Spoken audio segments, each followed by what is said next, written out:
Bonjour tout le monde, bienvenue à la face cachée de l'impression 3D. Et on est Salut! aujourd'hui dans l'épisode numéro 23. On Ouais, parle de tout ce qui est un peu plus d'éléments spatio-temporels. spatio-temporel. Ouais, plus précisément, on parle de l'impression 4D aujourd'hui. On rajoute un D. Fait que c'est vraiment très gros, mais c'est une joke de boule. Euh, Oh yes. on parle vraiment de quand les objets imprimés 3D vont commencer à évoluer dans le temps. C'est-à-dire pas juste de tout ce qui est, mettons, ton print dégrade parce que le plastique se défait. On parle vraiment de quelque chose qui a été prévu pour aborder certains éléments quand on avance dans le temps. Ok. C'est pas un domaine dans lequel les deux on est experts, aucunement en fait. Ok, On le découvre un peu en même temps Ouais. quand on vous en parle parce que j'ai fait quelques petites recherches, mais ça reste très vague. Hmm. Donc on va essayer de mettre ça le plus clair possible et le plus intéressamment possible. Ouais. Je voulais dire aussi que pour ceux qui écoutent, là, ça fait quelques épisodes qu'on fait sur les différents types de domaines. Dans un ou deux épisodes, on va revenir un peu plus sur tout ce qui est... Le chat, il est assis sur la chaise à côté, puis on dirait vraiment qu'il nous surveille faire l'enregistrement. C'est toi notre Fais une petite vidéaste photo, fais une personnel, photo. garçon? Il est vraiment là, puis il nous surveille. C'est notre metteur en scène. C'est notre directeur artistique. Exactement, c'est le directeur artistique. Fait Coucou, que, garçon! c'est ça. Fait qu'on va parler de tout ce qui est de l'évolution dans le temps. Il est en train de sécher Babel en plus. Donc, on parle vraiment de si les objets qu'on imprime aujourd'hui pouvaient se transformer demain. C'est tout ce qui est vraiment quelque chose de... Le temps devient une dimension. Fait que ça, on a la gauche, la droite, le haut, le bas. Ben, le haut, le bas. Hein? Le haut, le Le bas. beau, la droite, la gauche, oui. L'avant, l'arrière. Mais maintenant, on va avoir aussi la zone temporelle. Fait que l'impression 3D, c'est quelque l'impression 3D, tu vois, c'est sûr que je vais me planter tout le long. J'ai jamais Ben, l'habitude de c'est dire ça. impression 3D. Ben, c'est normal, là. L'impression 4D combine la fabrication additive de l'impression 3D traditionnelle avec des matériaux qui sont considérés intelligents. Là, il va manger un fil, tu aller enlever Ouais. ça, s'il te plaît. Fait que c'est avec des matériaux qui sont intelligents, qui évoluent sous l'effet de stimuli externes. C'est-à-dire que ce soit avec de l'eau, de la chaleur, de la lumière, des UV. Ça pourrait être plein de choses, mais qui vont évoluer selon vraiment qu'est-ce qu'ils reçoivent. Qui est vraiment distingué entre les deux, c'est que l'impression 3D imprime des formes fixes, tandis que l'impression 4D ça va être des programmes physiques qui vont modifier après la fabrication. C'est-à-dire, si tu pourrais imprimer un vase, puis qu'en mettant, je sais pas, en soumettant une certaine lumière, une certaine chaleur, ben, il va devenir une assiette. Bon. C'est un exemple un peu bâtard, je vois pas pourquoi ton vase deviendrait une assiette. Pourquoi tu voudrais ça, mais c'est un peu l'idée, Voilà. c'est que avec des stimuli externes, ils vont se transformer. Ben, c'est fou, pareil. On dirait que ça sort de ben, ça sort de l'ordinaire. C'est sûr que ça sort de Ben oui, l'ordinaire, mais pas mal. ça existe comme déjà ou c'est genre J'ai déjà vu science-fiction? quelques petites extraits, genre, que quelqu'un avait imprimé. Je sais pas si ça rentre dans l'impression 4D, mais c'est une espèce de mèche qui pouvait avoir deux formes. Fait qu'il y avait comme une forme, mettons, qui était plate. OK. Puis quand, mettons, tu mettais de la tension sur les deux bouts, puis là, ça se transformait, puis là, ça pouvait devenir comme, mettons, justement un bas, ça pouvait venir épouser une forme, ça pouvait devenir carrément autre chose. Et ça, c'était quand même cool, mais je sais pas si ça rentre dans le 4D, mais c'est un peu le même principe que ton objet a plus qu'une forme définie. Ouais, non, c'est ça. C'est super Mais tu sais, intéressant pour eux. en premier, on peut parler, mettons, de l'hydrogène qui va réagir à l'eau. C'est un alliage de mémoire de forme. Fait que c'est tout dépendant de la chaleur, puis des polymères photosensibles qui sont avec la lumière.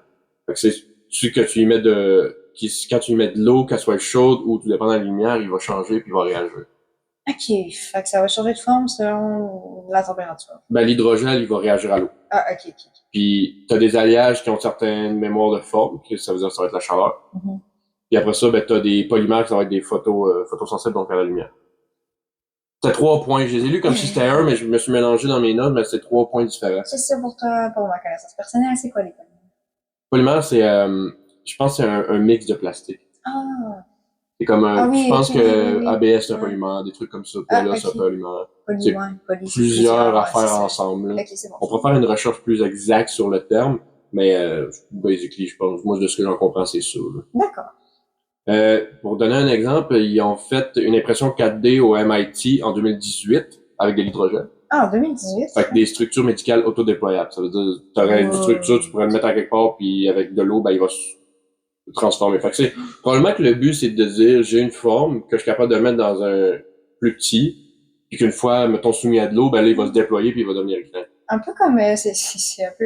Les pygélules de dinosaures, là? Ouais, ça. Ouais. Puis aussi, ou de l'eau, quand je travaillais là pendant un certain temps, il y avait comme, c'était des espèces de pastilles blanches, hein. Ça devient des serviettes. Oui, c'est ça. Ouais. Exactement. Mais ça c'est le principe que c'est compacté pis tout. Mais c'est un peu la même idée de dire que si t'as une forme primaire, puis après ça, ben, mettons que tu l'envoies, je sais pas, sur Mars, puis il y a de l'eau sur Mars, ben là, tu es capable de l'avoir dans une affaire grosse de même, c'est dans la grosseur de tes mains, puis qu'une fois qu'il y a de l'eau, ben, il prend, mettons, 2 fois sa grosseur. Parce qu'il va se transformer selon quelque chose de préprogrammé, puis des trucs comme ça. Ah, les capsules de dinosaures. Maintenant, j'ai goûté. Ben oui, les petites capsules, tu sacrais ça dans l'eau, ça défilait la gélule, puis lui, c'était une éponge, là, ça sortait. C'était quand même cool. Ah ouais. T'as des concepts qui appellent algorithmiques, c'est-à-dire basés probablement sur de la planification, vraiment. Fait que il y a un algorithme, puis que c'est fait pour ça. Fait que ça, il y a comme des gradients de propriété dans les matériaux pour contrôler les mouvements. Fait que ça veut dire probablement que ils sélectionnent certaines propriétés qu'ils veulent, puis ils sont capables de le mettre, de faire ce qu'ils veulent avec. Okay. C'est comme je dis, c'est très très flou qu'est-ce qu'on réussit à avoir comme information. Ouais. Évidemment, j'ai pas cherché pendant 3 heures non plus. Là, on en entend pas vraiment parler. Non, c'est encore très underground. Oui, tu parles en plus de 2018, c'est assez récent. Je sais pas depuis combien de temps ça existe en tant que tel. En tout cas, dans l'histoire de l'impression 3D, 2018, c'est hier. Ouais, ben c'est ça. Là. Quelques applications révolutionnaires, évidemment, on va parler du médical. C'est sûr que tout ce qui est impression 3D, on va pas tout ça. Hein. Tout ce qui est impression 3D, souvent, on veut essayer de sauver des gens, fait qu'on va le mettre dans le médical. Mais on aurait des stents vasculaires autodilatables. Je sais pas c'est quoi exactement des stents vasculaires, mais ça se déploierait selon la température corporelle qui éviterait des opérations invasives. Fait que tu sais, probablement que tu aurais comme un peu comme une petite capsule, tu serais capable de la rentrer par un tout petit trou. Ouais. Tu viens le placer à sa place, puis avec la chaleur humaine, mais ça va le faire déployer, il va se défaire, puis là, il va prendre sa deuxième forme. Ouais, ben c'est sûr, les chirurgies, ils font toujours, quand ils peuvent, d'essayer que ça soit le moins invasif possible. C'est ça, parce que le corps a moins de réactions. C'est comme aujourd'hui, maintenant, je pense qu'il y a je pense que c'est un pontage coronarien. Je suis pas sûre, mais en tout cas, je pense que c'est par rapport au cœur, puis là, il passe par un vaisseau sanguin, justement, en place de couper au complet, puis d'ouvrir. Ouais. Mais c'est beaucoup moins dur à fermer. Moins de risques aussi. T'as des patchs cutanés intelligents, fait que c'est vraiment qu'est-ce qu'il y a de la peau, qui change de forme pour libérer des médicaments selon la transpiration. Oh! Je sais pas exactement dans quel univers ça s'utilise, mais ça reste que il va changer de forme, libérer des médicaments au moment que t'en as besoin, si tu sues trop, I guess, ou je sais pas trop. Je sais pas. C'est peut-être un principe juste de dire à la place d'avaler quelque chose, tu mets la patch, puis avec le temps, ça va le donner dans ton système tranquillement. C'est peut-être plus ça. Mais encore une fois, c'était flou, mais c'est le projet Hardware Wyss Institute 2023. Très récent. C'est encore plus récent que l'autre. Au niveau de l'industrie, ben il y a des tuyaux auto-nettoyants qui ont été faits par la start-up Metapipe. C'est-à-dire la surface intérieure va tout de suite automatiquement enlever tous les dépôts qui va réduire la maintenance de 70%. Ça, c'est cool. Fait que tu n'auras pas besoin que quelqu'un parte, qui aille le nettoyer, passe tout le kit, il va s'auto-retirer selon probablement ils disent surface intérieure qui se ride, probablement que c'est qui va comme bouger puis que ça va comme faire décoller les morceaux qui sont dessus. Ouais, ça va s'évacuer tout de suite. Ça s'accumule sur les rides puis si ça se déroule. Je sais pas. Comment l'imager, là, mais. Des fois, je prends des notes puis c'est comme pas clair. Tu sais, sur le moment, j'ai les notes en face puis je suis comme, ah oui, ok, ça va être clair ça, puis là, je leur dis, puis je suis comme, mon Dieu, qu'est-ce que je voulais dire? Les ailes d'avions adaptatives, donc le projet Airbus, c'est des structures qui optimisent les profils aérodynamiques en vol pour économiser du carburant. Ça veut dire que tout dépendant le vent, la température, ben les formes des ailes vont changer pour s'adapter, pour être plus performantes. Un peu comme quand, mettons avec une voiture, tu t'avances tranquillement, après ça tu vas à deuxième vitesse quand tu as assez de vitesse pour le rouler, après ça troisième vitesse. Probablement que ça va être le même principe de dire, ben aussitôt que tu montes dans une certaine température, une certaine vitesse, ben ils vont s'adapter pour justement être plus efficaces. Tandis que s'ils seraient déjà de même au début, ils seraient juste pas capables de décoller. OK. Fait que ça, c'est quand même cool. C'est vraiment cool. Non, ouais. Ah bon. Ouais. Je suis dans la boîte à photos. Tu te les sortir? Ouais, s'il te plaît, je voudrais pas qu'elle brise. Après ça, on tombe dans le grand public. Ça, tu vas aimer ça. Ben, en fait, moi, je trouve ça dommage parce que c'est quand même le fun à monter, mais les meubles auto-assemblés. Oh! C'est-à-dire qu'ils vont, la table qui va se déployer au contact de l'eau, de la chaleur. Fait que si t'aurais une table, mettons, comme ça, qui serait, mettons, pliée, tu mets l'eau, de la chaleur, pis ça sort place. Mais imagine le nombre d'espaces de sauver avec cette pratique. Ah oui, les entrepôts, ces affaires-là. Puis on a aussi au niveau des tissus, fait que il y a des chaussures, donc la ventilation va s'adapter selon la température. Fait que si mettons qu'il fait froid, ben ils vont être plus fermés, plus garder la chaleur. Puis si Ah, t'as trop chaud aux pieds, ben ils vont commencer à évacuer. Ce qui va faire que tu pourrais quasiment avoir des bottes d'hiver à longueur d'année avec cette technologie-là, parce que tes bottes vont juste se mettre à aérer du moment que qu'il fait chaud. Là. je me rappelle au primaire d'avoir lu une affaire sur les trucs de science-fiction, genre, puis que ça parlait de ça, là, Non, que c'est sûr. ça allait exister, genre Mais c'est ça a été fait par Nike et HP. Une collaboration entre les deux. HP dans le vêtement, c'est la première fois que j'en entends parler, mais c'est quand même cool. Mais ça reste de la technologie, là. Fait que Ben oui, là, c'est sûr que... je comprends, ben c'est pour ça, parce que HP amène la technologie, Nike amène le tissu, le fonctionnement, la fabrication, tu sais, ils ont leur expertise, ils ont soulié. Non, c'est ça, exactement. Après ça, ben, on évidemment notre fameuse chronique numéro 3 de les défis techniques et les limites. Où est-ce que ça l'arrête, où est-ce que ça devient comme compliqué, puis c'est où est-ce que ça bloque présentement. Évidemment, ben, le grand nerf de la guerre, le cash. Ça a des coûts élevés. C'est des coûts élevés, des matériaux qui sont dits intelligents. Donc, ça, on parle, mettons, 500 € du kilogramme pour des polymères photoactifs, ça veut dire par la lumière. Fait que 500 piastres du kilogramme. C'est des fois chiant que ça coûte 50 à 100 piastres du kilo. Là, on parle de 5 fois ce montant-là. Quand même. Puis ça a une durée délimitée. Fait que les transformations peuvent faire maximum entre 50 puis 100 fois. Ça veut dire que tu pourrais pas comme, tu sais, présentement, mettons le soulier, comme, si on prend cet exemple-là, le soulier, ben, après l'avoir mis un été ou peut-être même 2 journées, tout dépendant à quel point t'as chaud, ça se peut qu'il marche plus après. Ouais, non, c'est ça qui est, Puis probablement que ton soulier va te coûter 1200, 1300, vu que c'est 500 piastres du kilogramme, ou peut-être même 3 fois le prix. Fait que c'est chiant de payer ce montant-là pour quelque chose que tu peux te servir à un nombre limité de fois. T'sais. Non, c'est sûr, ça revient, il va falloir qu'ils trouvent des façons que ça dure plus longtemps dans le temps. Pour ça, ben, on a justement contrôlé ces transformations-là. C'est que c'est un nouveau paramètre à changer parce que quand on fait de l'impression 3D standard, ben, on dit, OK, tu le places, il est mou, après ça, c'est solidifié, il est solide, tu touches plus, parfait. Ouais. Mais là, il y a des risques de déformation que tu peux pas prévoir. Fait que si, mettons, s'il y a trop d'humidité, s'il y a trop de lumière dehors, est-ce que ça va pousser à l'inverse, ça va pas que ça rouvre, puis là, vu qu'il y a des UV, il va essayer de tordre à l'envers. Ouais, ça va tu déformer. C'est ça, c'est que c'est déformation, pas mal ça. Ouais, ok, j'avais pas compris que tu l'avais dit que c'est. Mais ouais, non, c'est là que ça devient un peu compliqué. Okay. Puis au niveau des sécurités, fait que il n'y a pas de régulation pour des objets dynamiques. Fait que c'est, mettons, des jouets pour enfants, des affaires de même. Ouais. C'est quoi les lois? Qu'est-ce qui est sécuritaire? On sait pas. Est-ce que l'enfant va vous jouer avec? On dit, ah oui, il peut le mettre dans sa bouche, pas de problème parce qu'il va être ça, mais qu'à un moment donné, il déforme, puis à la place de ça, il fait une pointe, puis il transperce la bouche. Ou... Ouais, mais ça on sait pas, là. J'avoue. C'est pas mal tout le temps les mêmes qui reviennent. Ça, le coût, le contrôle, puis la sécurité. C'est souvent là qu'on a nos problèmes. Ouais, surtout quand on parle de technologie émergente. Ouais. Mon Dieu, j'ai pas dit, ouais, des nouvelles technologies. Ouais. Si on regarde un peu plus pour le futur puis l'éthique, bioimpression 4D, ben on aurait justement, on a parlé déjà de la bioimpression, l'impression 3D pour la santé. Ben on pourrait avoir des implants osseux qui grandissent avec le patient. Fait que tu pourrais mettre un implant d'os, puis il pourrait grandir, se placer. Ces trucs-là, quand même cool, là. Oui. Ça pourrait être à peu près avec n'importe quel genre de partie. Si quelqu'un a un problème avec, je sais pas, un vaisseau sanguin, mais on t'en met un nouveau, si tu le mets à peu près dans le milieu avec le jus du corps, ben, il vient tout, puis il vient pogner lui-même, puis t'as juste besoin de le placer un peu, puis il se tient sur les vaisseaux sanguins existants, puis il fait un deuxième tunnel, là. Non, c'est sûr, mais ça peut être cool, là. C'est une machine d'adaptation, probablement que ça fonctionnerait.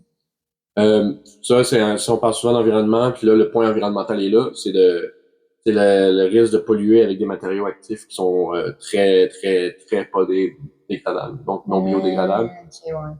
Okay, ouais. À la place de s'enligner plus vers des matériaux qu'on serait capable de faire à base de plantes ou des trucs comme ça, ou de recycler, on s'en va avec des matériaux qui ont une utilisation limitée, puis après ça, on va devoir jeter, puis qu'on ne pourra pas vraiment recycler, ou du moins pas facilement, parce qu'ils vont déjà avoir été utilisés. C'est pas très écologique. C'est ça, fait que ça va être difficile de se lancer là-dedans sans grossir les sites d'enfouissement pis ces affaires-là, chose qu'on veut pas.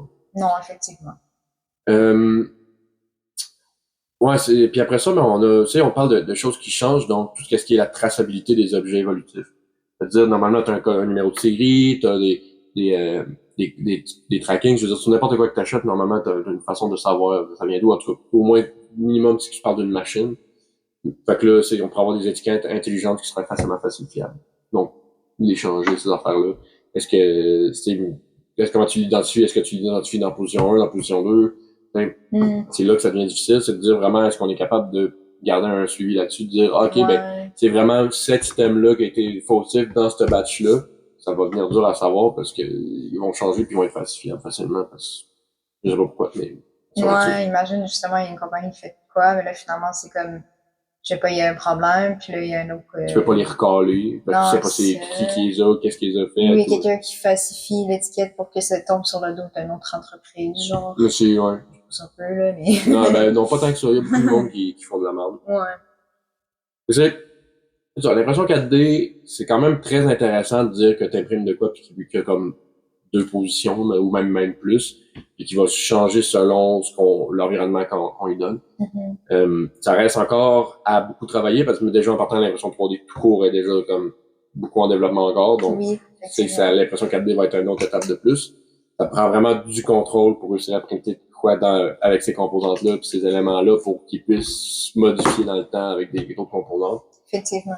Mais ça, c'est pas juste une simple curiosité, c'est quand même quelque chose qui va redéfinir notre façon de voir les objets, notre façon de voir les problèmes puis les régler. Parce qu'on va pouvoir avoir comme deux positions à place de dire, ben, j'ai ce bâton-là qu'il faut que je rentre là, ben, ça va peut-être être un cube que tu vas rentrer puis qu'après ça, il va grossir, c'est. Non, c'est ça, c'est vrai, ça va comme, ouais. Ouais. Pas curieuse. Toi, mettons que ça devient possible. Ouais. Tu le ferais-tu, toi, prendre un implant adaptif comme ça? Un implant médical qui se modifie tout seul dans ton corps, là? J'aurais un peu peur. Ben, moi aussi. Mais tu sais, moi, ce que je vois, mettons que c'est sûr qu'ils ont des patchs d'insuline ou des trucs comme ça, là, de sucre ou je me rappelle pas trop quoi, là.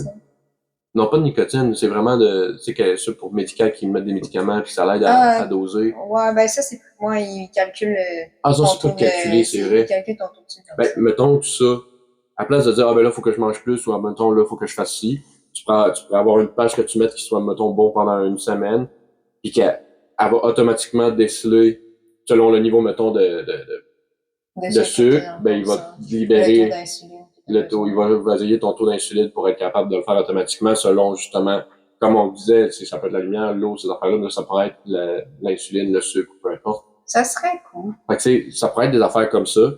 Ou sinon, comme je disais, ben, c'est de dire, ben, à place de rentrer, à place de t'ouvrir en deux, ben, il trempe un petit morceau, puis il grossit, il se radapte, puis il est full compacté, un peu comme la serviette, tu mets une serviette dans le corps, puis après, elle devient molle, puis elle peut faire son morceau, là. Mais, ouais. Ben, je serais game, mais, tu sais, mettons, si moi, c'est une fois que ça serait prouvé. Moi, c'est mon corps, là. Ben, moi aussi, mais tu sais, mettons, si c'est la seule chose qu'il faut, mettons, je sais pas, là, t'es en train de crever, puis c'est la dernière. Ouais, ben ça, on s'entend, quand t'es en train de mourir, on s'en fout un peu, là. Fait, je fais ce que tu peux pour essayer de me Mais j'avoue sauver. que je me foutrais pas ça dans le corps pour le fun. Non. Mais c'est ça. Moi, je suis toujours été un peu plus du genre, c'est un peu comme justement avec la nouvelle Bamboo. Ouais. C'est genre, oui, au début, j'étais tenté en me disant, ah, quand même cool, je vais peut-être m'en pogner, même si j'ai pas de cash. Mais, ben, pas le cash pour ça. Mais, tu sais, là, on l'a vu, elle est sortie, puis là, il y a plein de monde qui va commencer à avoir des problèmes. Ouais. Ah, les buses, il y a une des deux buses qui a crocheté, il y en a une qui a accroché, là, ils ont pas changé. Fait que, tu sais, moi, c'est pour ça que je suis plus un peu, je vais attendre un peu que le produit sorte, que les bobos sortent, qu'il corrige, puis après ça va avoir la peine. Ça me tente pas de mettre le temps et l'énergie pour faire ce troubleshoot-là que la compagnie aurait dû faire avant de nous l'envoyer. Ouais. Fait que puis on est vraiment rendu dans ce terre-là où on envoie le produit le plus rapidement possible, même s'il est pas correct. Les jeux vidéo est le meilleur exemple que tu peux avoir de ça. Combien de jeux sortent en pré-release, en alpha, ou en open, en bêta testing, ou peu importe, mais qui sont jamais terminés parce qu'ils font juste les évoluer.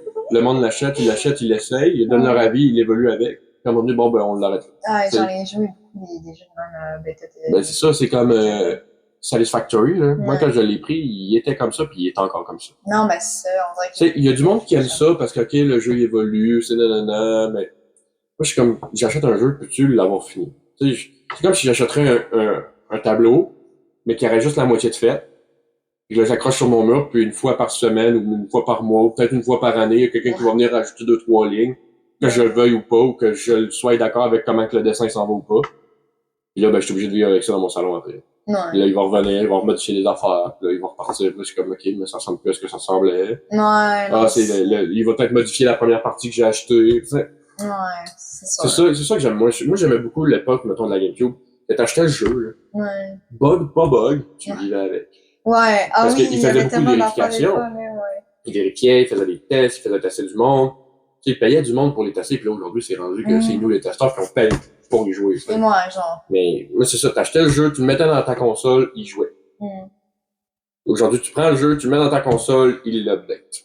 Ouais, c'est vrai. Puis après ça c'est si t'achètes mettons un CD, là, je suis un peu dans les vieux de la vieille pour ça, là. Mais un CD, tu le mets dans ta console, là, il va soit le copier sur ta console, fait que le CD ça fait rien, ou il va faire des updates, puis là il va ci, puis là il va ça, puis là après ça, faut que tu te fasses un compte en ligne, pour que tu puisses suivre tes données. Là, tu sais, tu juste pogner un putain de jeu, et jouer avec. Ouais, c'est vrai. En même temps, c'est ça, c'est que tu le prenais, mettons, sur la GameCube, pas Most Wanted, ça, c'est le jeu que je suis en train de jouer. Les Simpsons Hit and Run. Oh mon dieu. Il y avait des bugs là-dedans. Là. Des fois, tu glitchais à travers des murs, des fois, tu volais tout n'importe comment, mais ça faisait partie du jeu, puis c'était drôle. Ouais, c'est juste drôle. Il était juste assez buggé pour être drôle, mais pas nuire au gameplay nécessairement. Non, c'est ça, c'était comme pas, ça devenait pas injouable. Non, c'est ça, mais c'est quand ils l'ont lancé et qu'ils ont vu plein de bugs sortir, ils ont fait « Oh fuck ». Mais c'est ça. Ouais. T'sais? On vit avec. C'est ça. Le nombre de jeux que tu fais, tu pouvais trouver des glitches, puis passer à travers les murs, puis passer des... Ah oui, mais gars, les speedruns de Mario 64, là. C'est ça, Mario 64, ouais. Je pense que oui. Mais tu sais, les speedruns de ça, c'est pas de genre faire tous les niveaux le plus rapidement possible.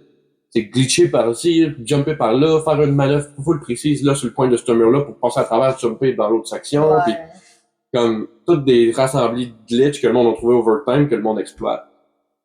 Regarde, ça fait partie de la game. Ça fait partie du jeu, c'est plate, mais c'est ça. Mais moi, j'aimais ça, c'est que t'achetais tes affaires, c'était complet, puis le monde l'avait testé. Ils avaient fait leur possible, puis c'était ça. Ouais. C'est vrai. Sinon, je vais demander à toi, puis moi, je vais donner mon avis, mais vous, en commentaire, ceux qui nous écoutent, dites-nous, est-ce que vous seriez partant pour des implants médicaux qui pourraient se modifier tout seuls dans votre corps? T'sais, vous dites, j'ai un tel problème de santé, ça pourrait être le fun de plus avoir à justement m'injecter 3 fois par jour ou une fois semaine. Tu sais, même vous autres, vous avez comme des pages pour la pilule, ces affaires-là. Ça pourrait être une page, justement, qui s'auto-dose selon ton niveau, ou des trucs comme ça. Fait que dites-nous en commentaire ce que vous pensez de ça, où c'est que vous trouveriez que ça serait utile. Puis, des idées. Donnez-nous des idées. Puis, si vous avez aussi des idées sur les prochains sujets que vous voulez qu'on aborde, on a aussi, comme je disais, on va retourner un peu plus sur qu'est-ce qui est vraiment les machines, l'impression 3D en tant que telle. Le premier dans cette lignée-là qu'on a en tête, c'est est-ce que l'impression 3D est faite pour vous? Fait que ça va être pratique. On va explorer un peu tout ce qui est les bases. Si vous êtes tel genre de personne, vous allez plus aller vers quel genre de machine? Est-ce que vous auriez aimé ça? À quoi vous attendre selon vers quoi vous dirigez? Tous ces éléments-là. Fait que ça va être une bonne vidéo, je pense, pour tous ceux qui sont intéressés, mais qui n'osent pas encore mettre leur tête. Ça va donner un bon overview. Effectivement. Fait que s'il y a quoi que ce soit, en commentaire, sinon on se voit lundi prochain. Parfait. Je peux vous dire c'est quoi en plus le prochain épisode. Si je recule dans mes feuilles. Prochain épisode, l'impression 3D et l'art contemporain, les nouvelles formes d'expression. Fait que ça va être tout, on va rentrer vraiment dans le décoratif, tout ce qui est c'est vrai, on en voit beaucoup quand même. Ouais, ben j'ai failli avoir une commande de ça. Ah oui? Ouais, on va le voir au prochain épisode. Parfait. À la semaine prochaine. Salut, prenez soin de vous. Bye. Bye.